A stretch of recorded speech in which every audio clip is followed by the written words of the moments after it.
Let's first create a folder. Let's name it as a client.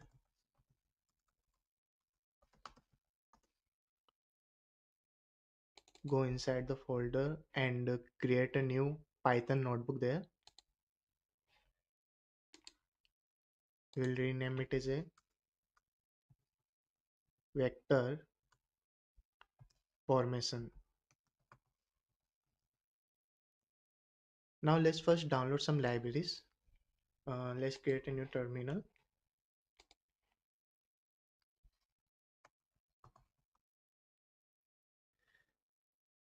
Now let's first activate the virtual environment here.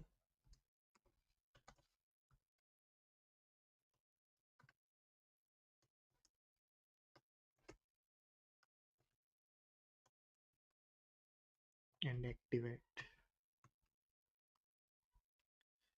Now let's first install LangChain.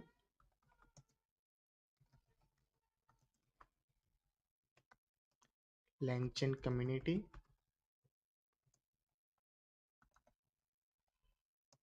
and PyPDF.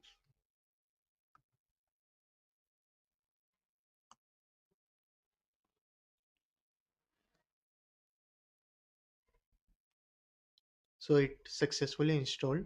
Now let's go back to vector formation. Now to start working on our RAG application, we need some data. I have one file data.pdf. It contains the data of 100 books.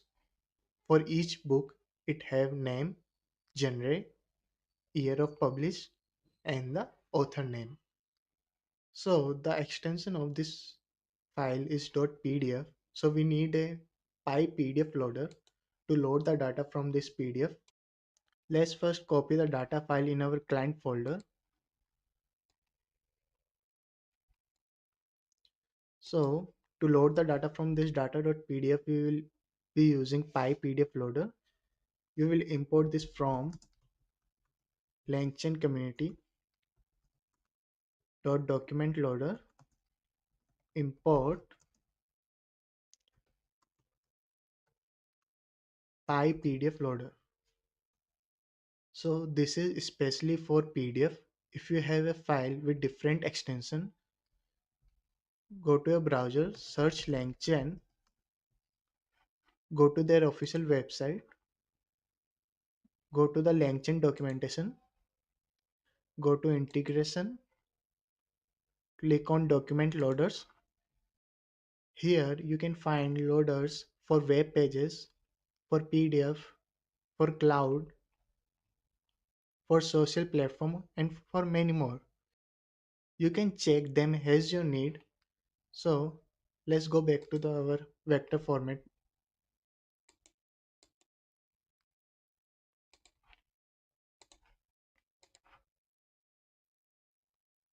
Now let's first get the path of our data file.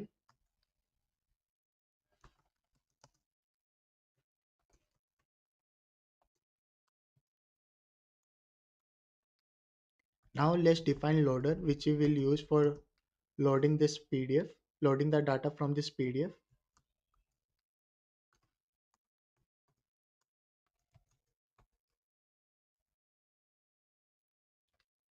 Now this PyPDF loader has a functionality called a lazy load. It is asynchronous in nature. It is very useful for handling large PDF efficiently because it don't consume too much memory. Rather than loading everything at once, it loaded chunks one by one. So this function return a list of chunks. So for pages in loaded.lazy load. So before that we also have to create an empty list. Now we'll run this loop and we will append every page to these pages.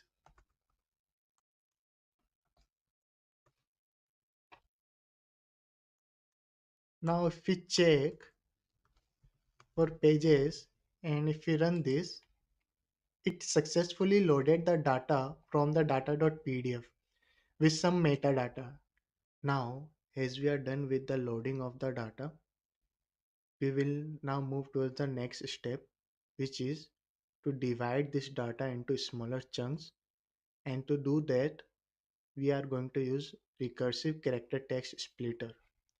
So we will look into how it works, but before that, let's see how we can use recursive splitter in our code. So it is a library which we can find in LangChain text splitter import recursive text character text splitter. Now first we have to define text splitter.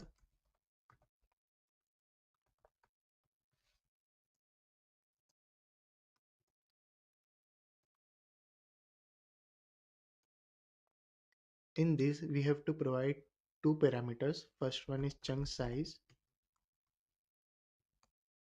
Let's go with 120, and the second is chunk overlap. Let's go with 24. So what is chunk size? So it referred to the maximum number of character allowed in each chunk. So after defining text splitter, let's split our documents based on the chunk size.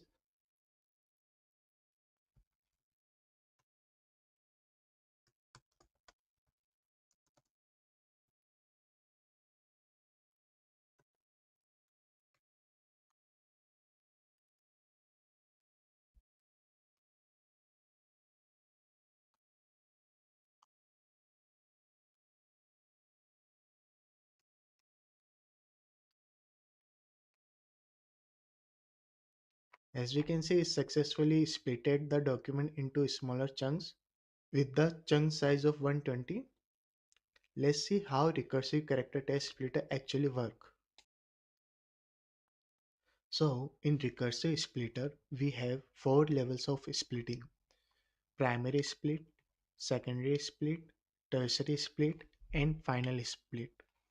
In primary split, it uses primary delimiter, example, line break, or curly braces. So what is a delimiter? A delimiter is a character or a sequence of character which is used to separate text into smaller parts. So if you look into this example, we have a data of four books separated by line break. So by using primary delimiter, which is a line break, we divided into four smaller chunks. So after the primary split, if user defined chunk size is still less than the current chunk size, then it will go to the secondary split. And in secondary split, it uses secondary delimiter, example dot. There are many more delimiter which you can find on the official documentation. And after the secondary split, if the chunk size, if the user defined chunk size is still less than the current chunk size, then it will go to the tertiary split where it uses space as a delimiter, and after that it goes to the final split where it just uses split at character level. Now as we are done with the chunking part where we converted the entire document into small chunks, we can now move towards the embedding part. So for that, let's first go to Hugging Face platform, click on their official website, click on Spaces, search tab leaderboard, click on this.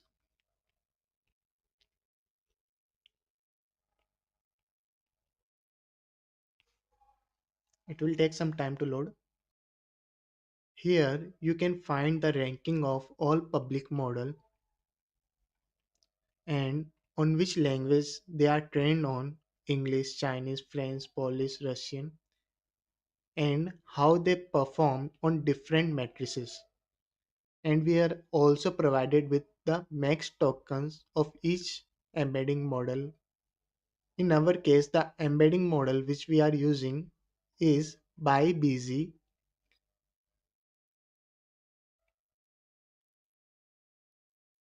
Yeah, this one. By BZ base English version 1.5. So if you click this, here is the entire detail of this model. You can check that out. So we are using this model. So copy the name of this model. Let's first define our embedding model name.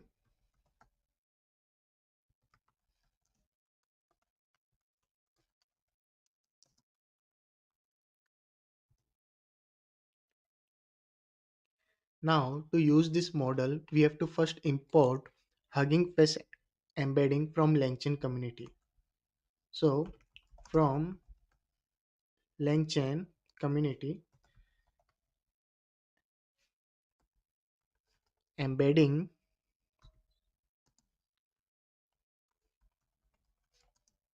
import Hugging Face BZ embedding. Now we have to define our embedding model. So embedding model Hugging Face BZ embedding. In this we have to provide the name of our embedding model. So model name, embedding model name. And we also provide one extra parameter which is encode quarks.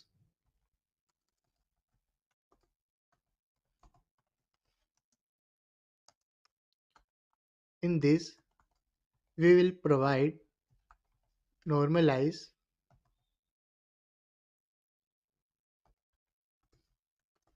embedding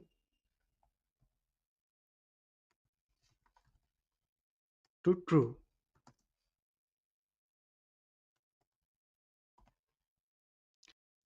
So what will this normalize embedding does?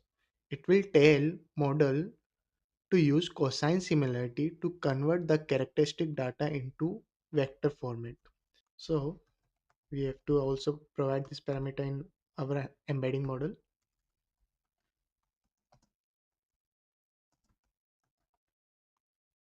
So now if we run this, we have to also provide the comma.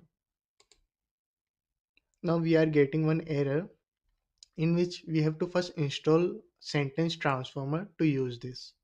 So let's install this.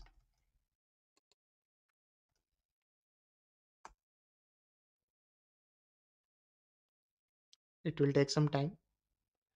So sentence transformer is successfully installed. So let's go back to vector formation and run this again.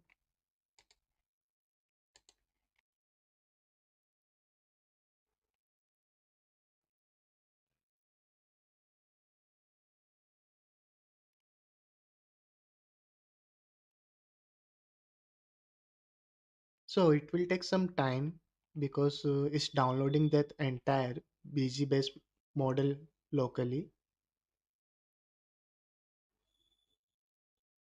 It is of size 438 MB, so it will take some time. So as you can see, it successfully downloaded that model locally. So we can use this embedding model now in our vector database. In our case, we are using ChromaDB for that. So before moving towards the next step, let's first see why we need this embedding. So the overall process till now was to load the data, to convert the entire document into small chunks. Then using an embedding model, we are converting that characteristic data into a vector format. Then later on, we will also look how we will store those vector in our vector database. So why we need vector embedding? So the first reason is that a vector embedding is a numerical representation of content in a form that AI ML model can process and understand. And the second reason is to fast retrieve of relevant data. Suppose if we have used characteristic data, Then to find relevant data, we have to use some string search algorithm, and it will be very slow comparison to finding the relevant data using cosine similarity and MMR. MMR is maximal marginal rate. And the third reason is definitely we can use cosine similarity rule and maximal marginal rate to find the relevant data if we are using vector database. As we are done with defining embedding model, let's define our vector store, which is ChromaDB. So before defining that, let's first install ChromaDB. So pip install ChromaDB.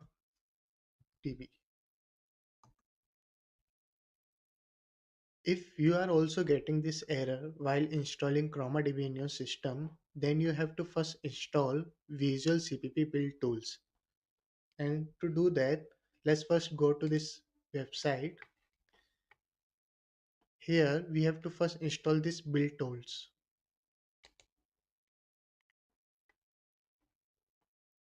So after download is complete, open this file.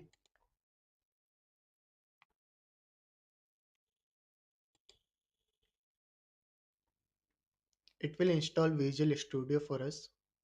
Now after your Visual Studio build tools open, click on this first one, desktop development with C++. After selecting this one, click on install. It will take time because it is of 2 GB. So wait for it. So after build tools installation is done, click OK. Close this. Go to your Jupyter Lab. Again try to install ChromaDB.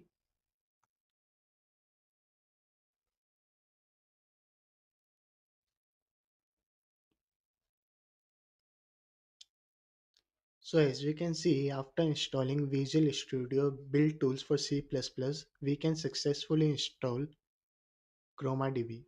So go back to your vector formation. Now let's define our vector store. So for that, we need to first import Chroma from LangChain vector store. From LangChain vector store, import Chroma. So after this, we will define our vector store.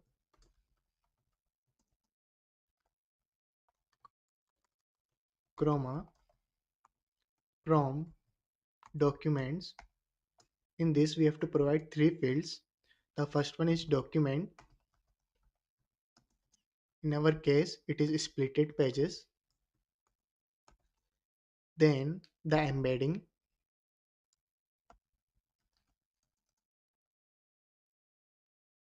and the directory where we want to store this vector. Let's name it as a vector DB. Let's run this.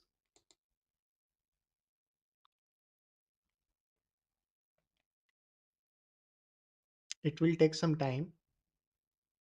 So as you can see, our vector DB is successfully created. Now let's check if our vector is correctly stored or not by using a retriever. So let's define a retriever first.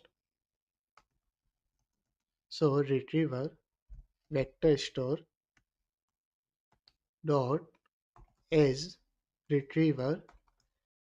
In this, we have to provide a parameter called search type.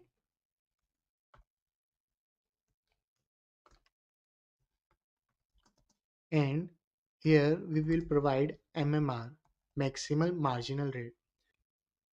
Now it will use maximal marginal to find the relevant document based on our query. So let's first run this and let's invoke this retriever.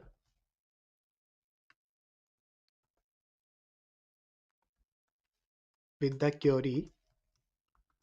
So the query will be the author name. So let's see what it returned based on this query. So as we can see, it returned the most relevant data, in which the first data, the book, was written by Harper Lee, and that's what we wanted. So yeah, our vector store is successfully created.